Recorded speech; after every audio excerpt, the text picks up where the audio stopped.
Assalamualaikum warahmatullahi wabarakatuh. Ngayon naririto tayo sa barangay ng Ragundingan East para gawin o isagawa ang ating surveillance community research. Maghanap tayo dito ng 25 na respondent para sa qualitative at quantitative. 20 para sa quantitative at 5 para sa qualitative. Simulan na natin. Ngayon ay naririto tayo para sa ating unang respondents para sa mga katanungan ng qualitative. Ngayon ay naririto po tayo kasama si I'm Abdul Malik Kalendier. Maraming salamat. Ang una po nating katanungan ay, ano sa tingin mo ang rason bakit naghihirap ang Pilipinas? Sa tingin ko is dahil sa corruption, din pagbaba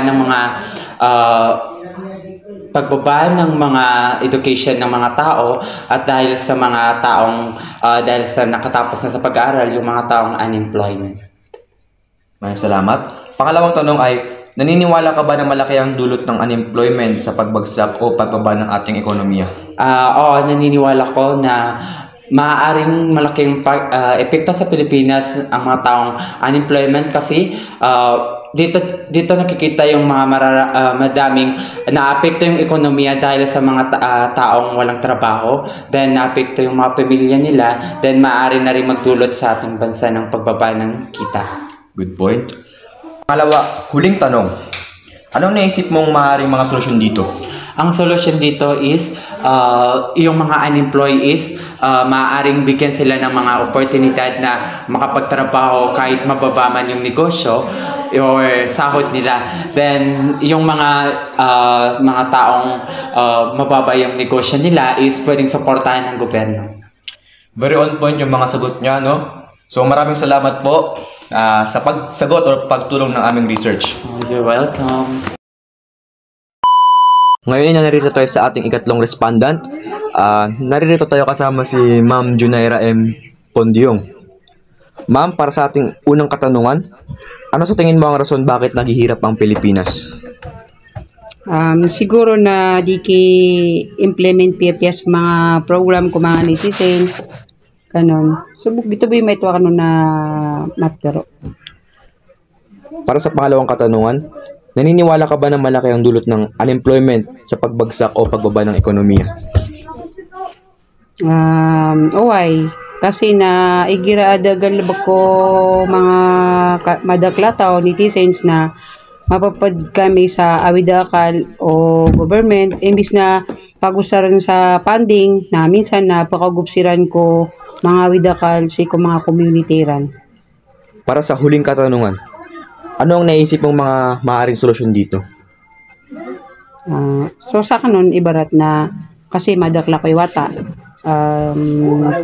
Sa Pulau Dua watakan bali man to na college sa kan na dua, high school la kan na senior high kan na dua, adto na kana kan grade 8 kan na so sa kanon buya na dapat na kagana kaniman to so K-12 ba curriculum kasi na para mamakapasan gagan so mga watami sa college para sa mamakanggalabak mimbabali sila mga mamakapasan sila may mga galabak sila mimbali sila ng mga empleyado na may kagupsiran ko mga loksiran. Very personal yung mga sagot ni ma'am. Maraming salamat po. Welcome. Ngayon naman ay naririto tayo para sa ating ikatlong respondent. Ma'am, ano kung paano nila? Sa akin si Atisa Pamilyong. So first question, ano sa tingin mo ang rason kung bakit naghihirap ang Pilipinas? Kaya pinakamalagi pobre ang Pilipinas ay isang nasa korupsyon. Pure. Ikadua na, so kawalan ng trabaho. Pangatlo na yung patayan.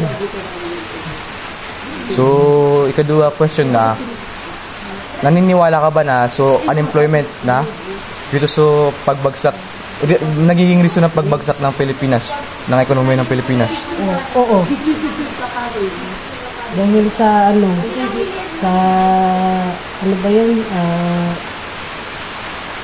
ekonomiya ng Pilipinas, dahil sa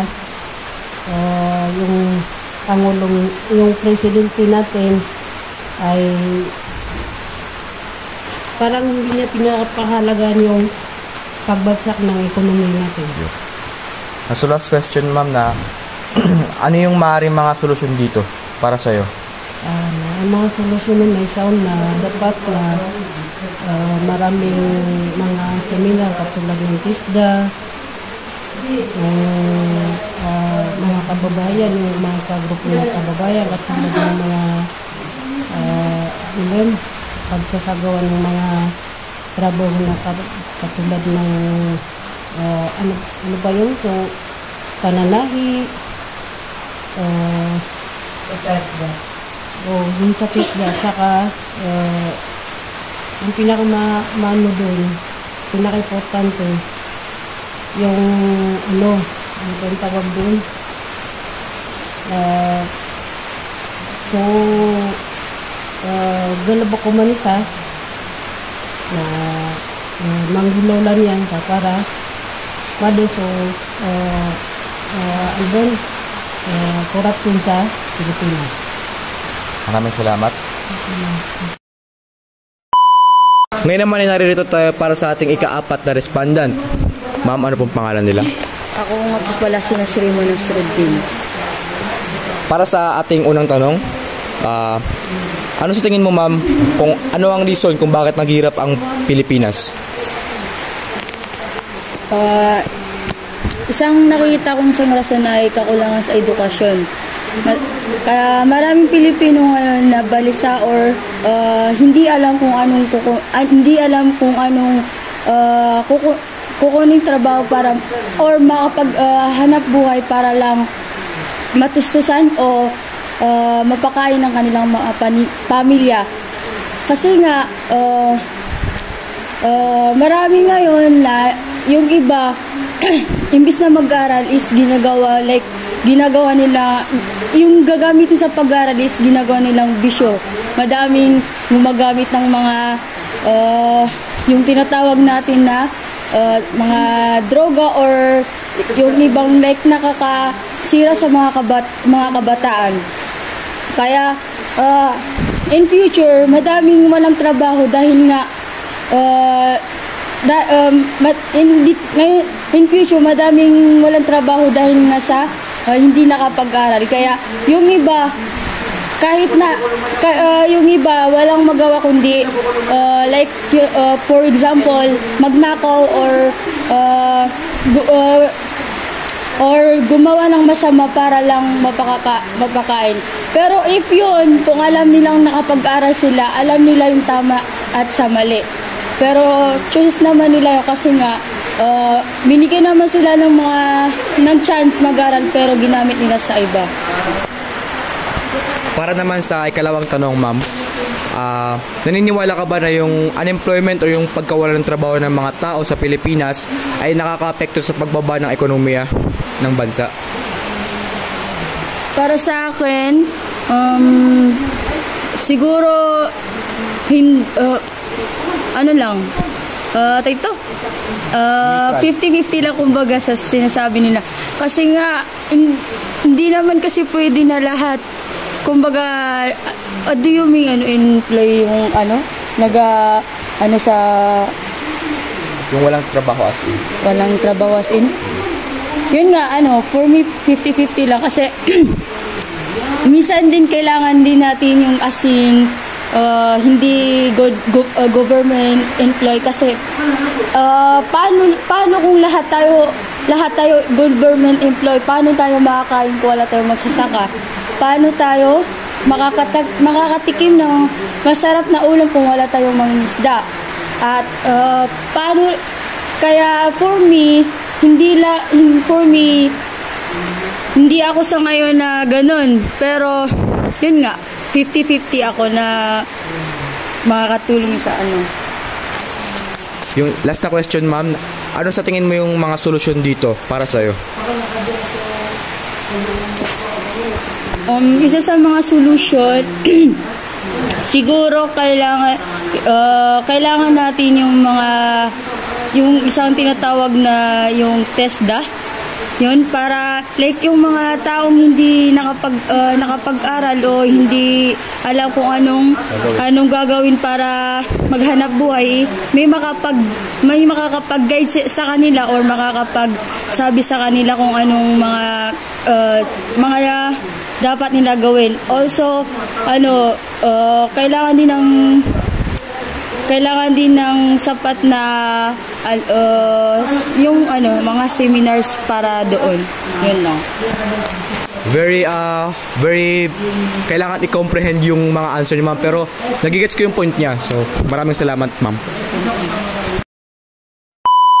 Ngayon naman na naririto tayo para sa ika-last or ika-5 respondent para sa qualitative na interview. As advised by Ma'am Norlaila, kailangan namin kumuha ng isang respondent sa senior high level sa eskwelahan. So, I'm here with...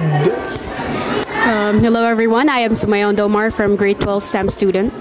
So, para sa unang tanong, sa tingin mo, bakit naghihirap ang Pilipinas? Pwede English?